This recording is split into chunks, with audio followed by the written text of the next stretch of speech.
55세 일용직 노동자 철호가 회장님의 얼굴을 본 순간 30년 전 전사했다던 아버지가 눈앞에 살아서 있었습니다.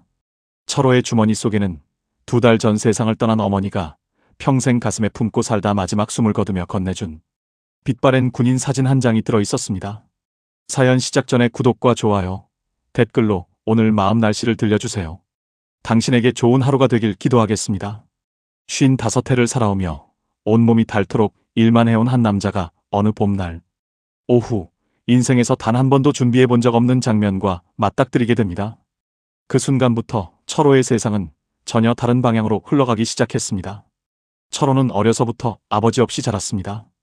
어머니 옥부는 철호가 3살이던 해에 남편을 잃었다고 했습니다. 나라를 위해 싸우다 산화하셨다. 그 한 문장이 철호가 아버지에 대해 평생 들은 전부였습니다. 어머니는 아버지 이야기를 입에 담을 때마다 목이 메어 끝까지 말을 잇지 못했고 철호는 그 모습이 안쓰러워 더는 묻지 않는 법을 일찍 배웠습니다. 가난은 철호의 곁에 그림자처럼 따라다녔습니다. 중학교를 마치자마자 공사판에 나갔고 20 이후로는 전국 현장을 떠돌며 몸 하나로 살아왔습니다. 결혼도 해보았지만 오래가지 못했습니다. 가진 것 없는 사람 옆에 오래 머물러주는 사람이 많지 않다는 것을 철호는 몸으로 배웠습니다. 그래도 어머니가 있는 동안에는 괜찮았습니다. 작은 반지하 방에서 둘이 마주 앉아 김치, 찌개 하나를 사이에 두고 밥을 먹는 것만으로도 철호는 자신에게 집이 있다는 느낌을 받을 수 있었습니다. 그 어머니가 2달 전 세상을 떠났습니다. 폐암 진단을 받은 지 넉 달 만이었습니다. 병원비를 감당하지 못해 중간에 치료를 한번 끊어야 했던 것이 두고두고 가슴에 걸렸습니다. 어머니는 마지막 며칠을 거의 의식 없이 보내다가 눈을 감기 하루 전날 딱 한 번 정신이 돌아왔습니다. 그리고 침대 머리맡 낡은 성경책 사이에서 직접 뭔가를 꺼내 철호의 손에 쥐어주었습니다. 빛이 바래도 너무 바랜 흑백 사진 한 장이었습니다. 군복을 입은 젊은 남자가 정면을 바라보고 서 있었습니다. 사진 뒷면에는 어머니의 필체로 짧은 글씨가 적혀 있었습니다. 이 사람이 내 아버지다. 이름은 한봉수. 죽은 게 아니다. 찾아라. 그게 전부였습니다. 어머니는 그날 밤 다시는 눈을 뜨지 못했습니다. 철호는 그 사진을 들고 한참을 멍하니 앉아 있었습니다. 죽은 게 아니라니. 그게 무슨 말인가. 나라를 위해 싸우다 돌아가셨다고 평생 그렇게 알고 살아왔는데 어머니가 마지막 숨을 거두며 왜 이런 말을 남긴 건지 철호는 알 수가 없었습니다. 한편으로는 임종을 앞두고 정신이 흐려진 탓이 아닐까 싶기도 했습니다. 그러나 그 손글씨는 너무도 또렷했고 어머니의 눈빛은 너무도 간절했습니다.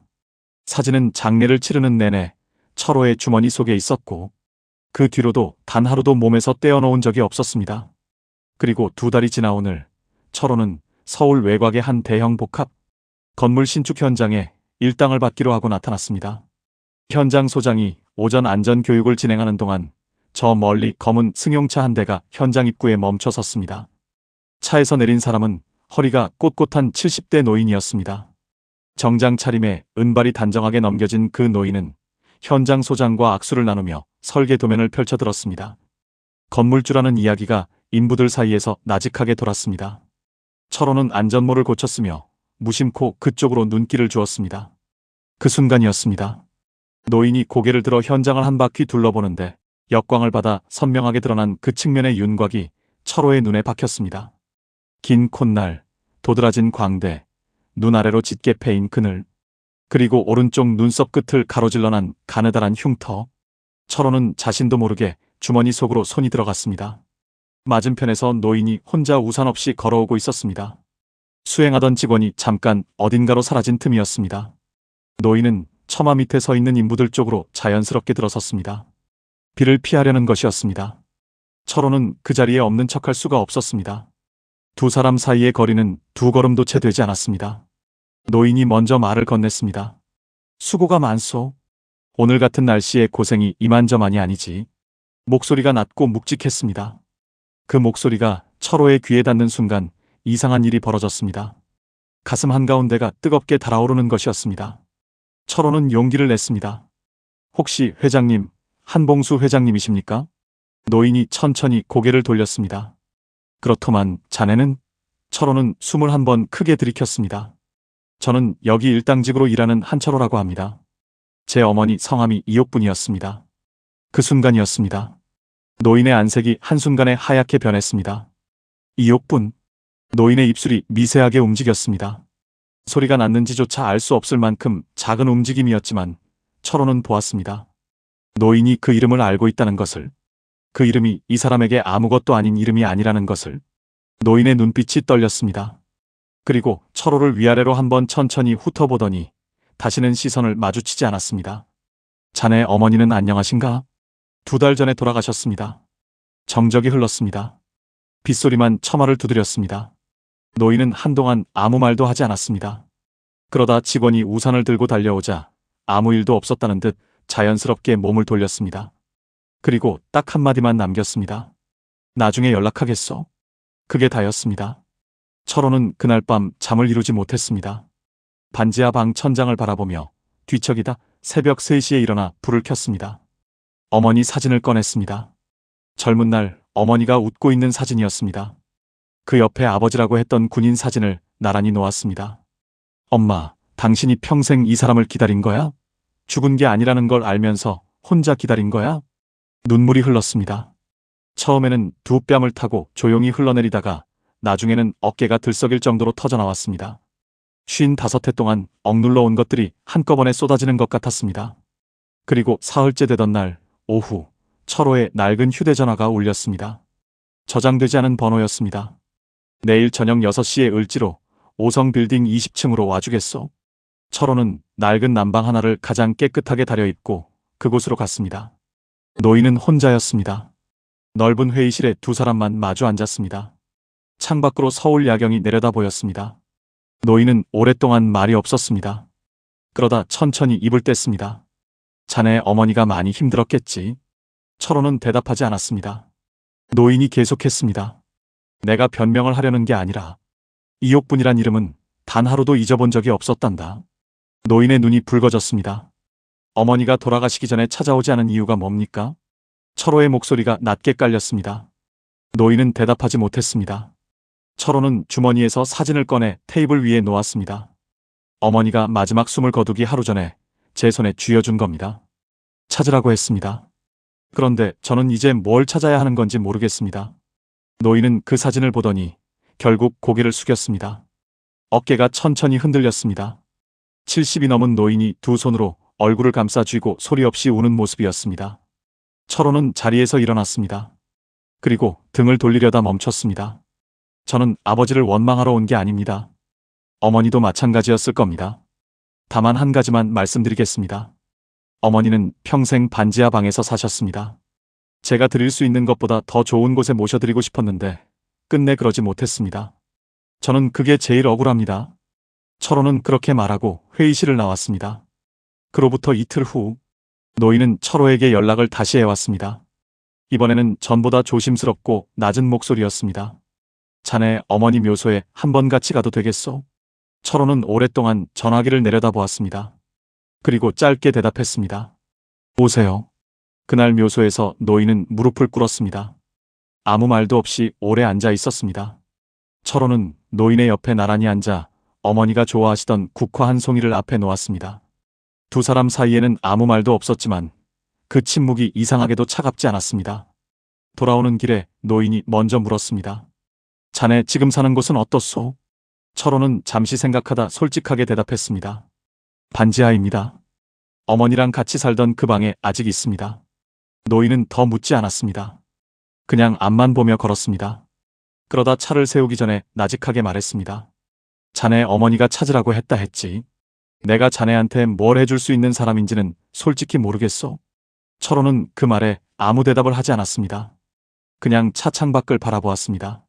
봄이 막 시작되고 있었습니다. 가로수 끝에 연두색 새싹이 돋아나고 있었습니다. 55해 만에 처음으로 철호는 봄이 온다는 것을 실감했습니다. 그리고 며칠 뒤 오후였습니다. 철호의 휴대전화에 모르는 번호로 문자 한 통이 왔습니다.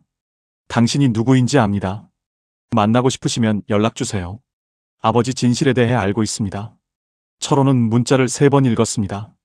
하지만 아버지 진실이라는 4글자가 눈에서 떠나지 않았습니다. 철호는 답장을 보냈습니다. 누구십니까? 답장은 바로 왔습니다. 한봉수 회장님 밑에서 비서실장으로 20년 동안 일했던 사람입니다. 다음 날 철호는 상대방이 지정한 장소로 나갔습니다. 서울 외곽의 작은 설렁탕 집이었습니다. 구석자리에 앉아있던 남자는 50대 중반으로 보였습니다. 한때는 말끔했을 것 같지만 지금은 어딘가 허물어진 느낌이 나는 얼굴이었습니다. 남자의 이름은 박종대. 그는 국물을 한 모금 마시고 나서 천천히 입을 열었습니다. 한봉수 회장님이 처음부터 자진해서 가족을 버린 게 아닙니다. 철호의 눈이 가늘어졌습니다. 박종대가 말을 이었습니다. 회장님이 전쟁에서 돌아왔지만 기억의 일부를 잃었습니다. 작전 중에 당신의 잘못된 판단으로 무전병 1명을 제외한 31명의 부대원 전부를 모두를 잃고 마음도 몸도 제 정신이 아니었습니다. 돌아갈 가족이 있다는 것도 몰랐으니까요. 그런 그를 같이 살아 돌아온 무전병 이진수는 그를 혼자 둘 수 없어 같이 부두에서 막노동을 시작했습니다. 거기서 최병태라는 사업가를 알게 되었는데 사실은 당시 건설 자재를 불법으로 유통하던 조직의 중간 관리자였습니다. 최병태는 한봉수가 앞뒤 안 가리고 일만 하는 성실함과 추진력을 눈여겨보았고 자신의 밑에서 일하도록 했습니다. 한봉수는 처음에는 몰랐습니다. 그냥 합법적인 사업인 줄 알았습니다. 그러다 진실을 알았을 때는 이미 돌이킬 수 없이 깊숙이 들어와 있었습니다. 자신이 하는 일이 불법이라는 사실을 알았을 때쯤 그는 자신에게 가족이 있다는 사실과 모든 기억들이 돌아오고 있었습니다. 그가 눈물을 흘리며 가족을 찾아 떠나려 할 때 최병태가 만류하며 협박했습니다. 지금 내 가족에게 돌아가면 너뿐만 아니라 가족도 위험해진다. 내가 여기서 빠져나가려 한다는 것을 내가 눈치채는 순간 가장 먼저 내 아내와 아이가 다친다. 철호는 숨이 멎는 것 같았습니다. 회장님은 늘 그의 주위에 있는 조직원들을 보며 가지 못한 겁니다. 가족을 지키기 위해 가족 곁에 가지 못한 것이었습니다. 그리고 최병태의 동생과 억지로 연을 맺게 하였습니다. 세월이 흘러 최병태가 사업에 실패하고 힘을 잃자 한봉수는 그 조직에서 빠져나왔습니다. 하지만 그때는 이미 너무 많은 시간이 지나 있었습니다. 아내는 아이를 혼자 키우며 살고 있었고 자신도 아이를 가진 가장이니 어떻게 해야 할지 막막했습니다. 철호는 주먹을 쥐었습니다. 그러면 처음부터 찾아오지 못한 게 선택이 아니라 협박 때문이었다는 거군요. 박종대가 고개를 끄덕였습니다. 그런데 문제는 그게 아닙니다. 더 충격적인 게 있습니다. 철호는 말없이 박종대를 바라보았습니다. 박종대가 말을 이었습니다.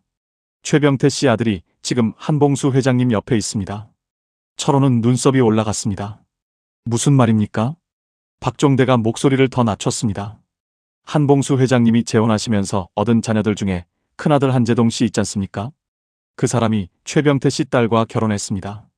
처음부터 작정하고 들어온 겁니다. 최병태 씨가 살아있을 때 남긴 유언 같은 겁니다. 자기 아버지를 망하게 한 한봉수 밑에 자식을 심어두라는. 그리고 지금 한재동 씨가 그룹의 실질적인 경영권을 장악하고 있습니다. 철호는 명한 얼굴로 한동안 아무 말도 하지 못했습니다. 그러니까 지금 노인 곁에는 수십 년 전 자신을 협박했던 사람의 사위가 버티고 있다는 겁니까? 박종대가 천천히 고개를 끄덕였습니다.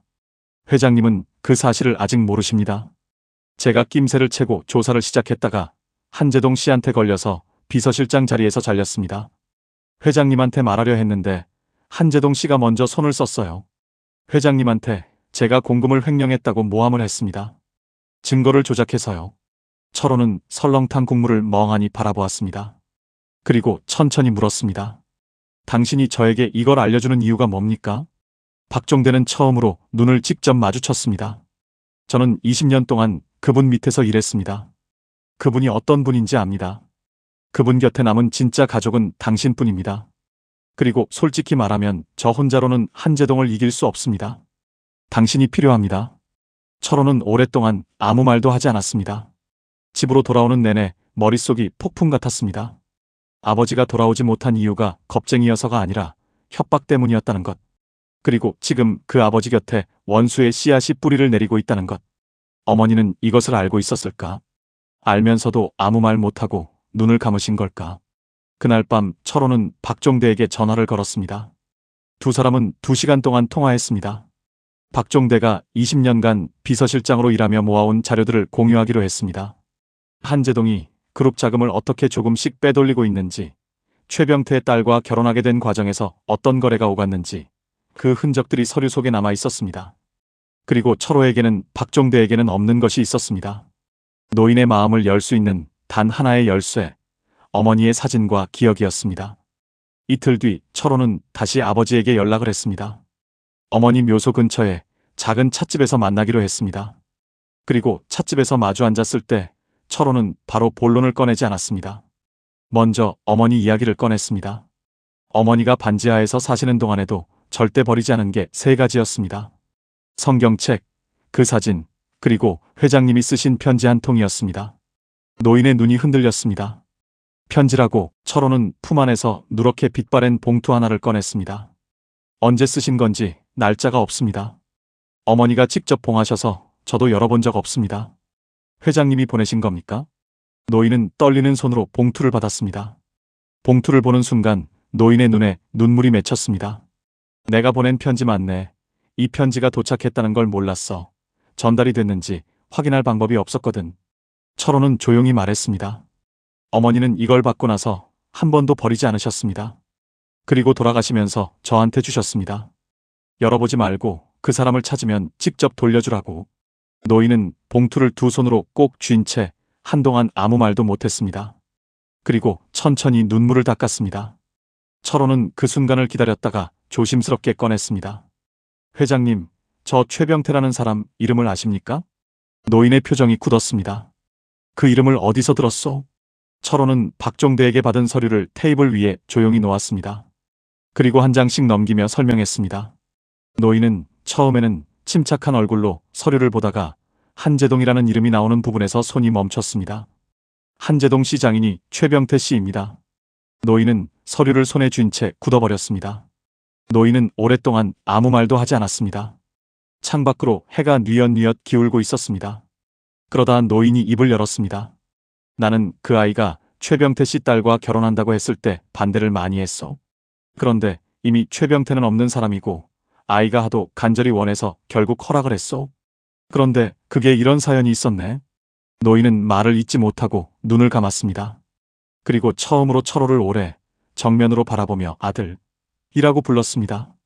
그 한마디가 찻집 안에 조용히 내려앉았습니다.